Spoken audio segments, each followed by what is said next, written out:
Do not forget, you can support the channel with a like, and you can also subscribe to be aware of the latest published videos. Thank you. We hope that here you can find the latest news, ideas, and discoveries from the scientific world. Inside Lerdo, the secret, members-only Wild West town in England.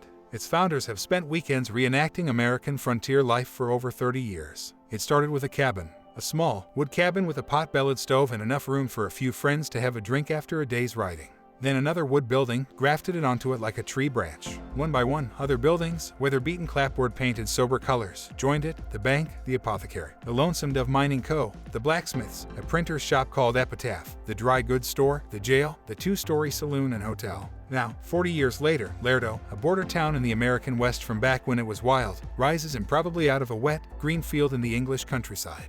The original building was what we are standing in front of now, but it wasn't a photographer's, it was just a shack, explains Colin Cole Winter. Winter, 71, has been a member of the Lerdo Western Club, the group responsible for the replica American Wild West town we're standing in, for more than 30 years. In that time, the town has grown like a town would grow, says Winter. The single shack is now a sturdy photographer's studio with a plate glass window, sharing a wall with the Wells Fargo & Co. Every one of the 24 buildings in the town, flanking a muddy central boulevard, was raised and built by members of the club, signs painted by hand. There is no running water or electricity, but there are gas lights and wood stoves. We are still in England, just a 35-minute train ride through unlovely suburbs and lovely countryside from London to a Kentish village, and there are some giveaways. The weather, for example, is damp and chilly in a way England excels at. But members have worked hard to create the illusion that we're standing on the main drag of a hardscrabble town in the barely settled American West, sometime between the 1860s and the 1890s. And weirdly, wonderfully, it succeeds. People everywhere love the mythos of the American Wild West, the rugged individualism, glorification of freedom and honor and true grit. When the good guys carried rifles and themselves with integrity, and the bad guys were easy to spot. And Lerdo is not the only replica Western town in the world.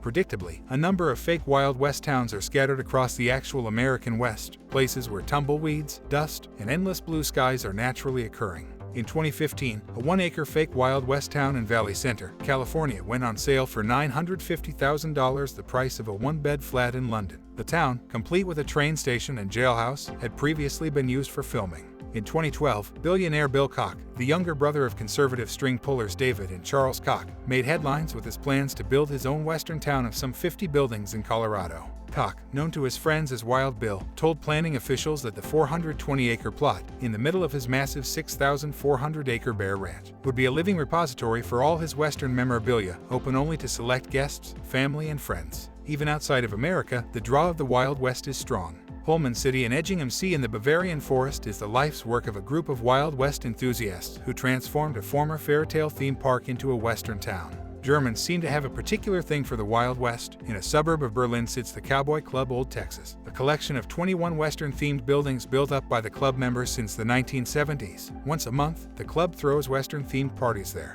There are 3 Wild West-themed parks in Almeria, Spain, whose geography more readily evokes the American West and where several 1960s and 72nd Hollywood Westerns were filmed. But Lerdo is the only Western town in the UK. It was not, like the towns in California or Almeria, built for filming. It's not a theme park, and it's not the private playground of a billionaire. For the people who built for themselves and who love it, Lerdo is a living, breathing Western town, even if it only really comes to life every other weekend. Jolene Truder inherited Lerdo from her father, John J.T. Truder. When he died 3 years ago at the age of 84, she lives in a house on the property. She met us on the front porch of the hotel, wearing practical mud boots and a warm rain jacket. In her life outside of Lerdo, she works at a nearby grocery store and has 2 children, an 11-year-old about to leave primary school and 18-year-old university student. John Truder, she says, was a pig farmer who fell in love with the mythos of the American West watching westerns at Saturday matinees. He, as a child, was into the Saturday morning, go to the pictures with a shilling or whatever it was. It was a shilling, Winter interjected, go and watch a western, Jolene Truder explains. John Truder certainly wasn't the only kid in the 1960s and 72nds who fell in love with Hollywood's version of the West, and he wasn't only one to stay in love into adulthood. A number of Western clubs, dedicated to a mythical Wild West lifestyle, sprang up across the UK through the 82nds, right around the apex of the Western's popularity in film. John Truder taught himself to ride Western style, grew his hair long and sported a big handlebar mustache, named his daughter after a country song, and, with the help of like-minded friends, built Lerdo. My dad always looked like a cowboy. There was nothing you could do about it, Truder remembers with a smile. Jeline Truder grew up with Lerdo. The first building went up in 1970, before she was born, and the latest, the Sadlers at the end of the street, promising good rates and value, in the last 5 years. From a child, she spent virtually every weekend in 19th century clothing. When the Western reenactment club scene was bigger, she said, there were shows, usually gunfights and bank robberies, nearly all the time, either at Lerdo or elsewhere, on another club's patch. As a teenager, it was embarrassing. I just didn't tell people, she says, laughing. I didn't tell people at school. But it was really hard for people not to know. When we did French and Saunders and Red Dwarf and things like that, I was still at school, so all of this is on the telly. People are seeing it and I couldn't get away with it for too long. I did get loads and loads of grief. Yeah, loads, she continued. I got loads of grief until I'd go, why don't you come over? And they'd come up and they'd be like, their jaws would drop and that was it. Once a few people had been and seen, their opinions changed dramatically. It makes sense when you see Lerdo.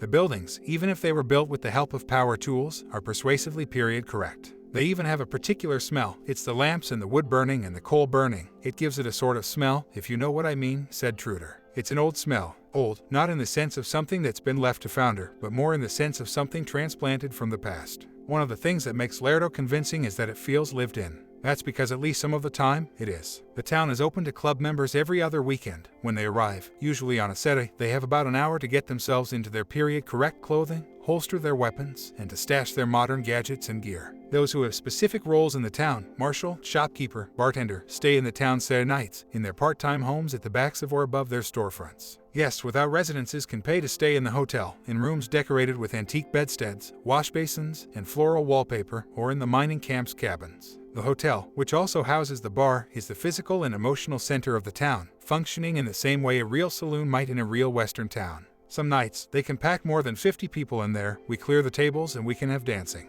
It's really nice, you have all the men stood at the bar, it's lovely, said Truder. All of this was too magical and too useful for location scouts not to eventually notice. On the day I visit, a film crew is clearing up after having spent several days shooting an advertisement. Episodes from popular British television shows such as Midsummer Murders and Red Dwarf and more recently, low-budget films like Blood Moon were filmed here, as well as advertisements and photo spreads, and a clutch of pop videos. Our most famous guest was Johnny Depp. Remember a film called Finding Neverland? Says Winter. The crew spent 3 days at Lerdo, 1 full day of filming. We got about 20 seconds in the film. But we also did make a little bit of money, which is why we built the hotel. Charging production companies to use the place, £1,400 for an 8-hour day, also goes towards the roughly £7,000 in annual building maintenance. The wooden buildings are lovely, but this climate and wooden buildings, they take constant upkeep, says Truder. That work is done by the 50 or so members, who also pay dues. That money also goes towards things like liability insurance. Of those members, the majority are in their 52nd and 62nd, and there are fewer families than there used to be. The kids have grown up and are too busy with their own children to come out.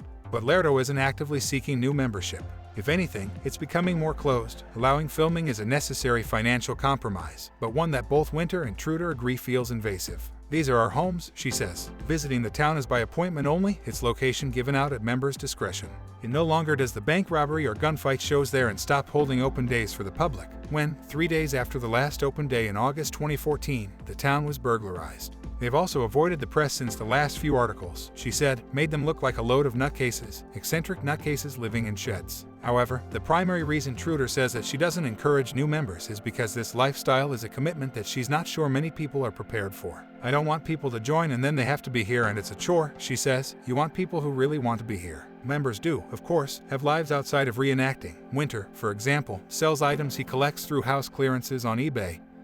He also takes care of his grandkids, rides motorbikes, is into Sarok dancing and rock music. Last year, he saw Iron Maiden at Brixton Academy in London. But Lerdo, just as it is for other Lerdo members, is a significant part of his identity. It's 40 years of my life. I'm 71 and more than half my life I've been playing cowboys, he said, adding quickly, oh, I get told off for saying playing cowboys, reenacting. While the initial draw was perhaps the version of the Wild West offered up by black and white TV shows and spaghetti westerns, flashier gunplay, big personalities, bank robberies, current members are much more invested in the quiet details of life in the American West. Club members do extensive research into diaries and photograph archives to figure out what kind of collars men would have actually worn in the 1870s, for example.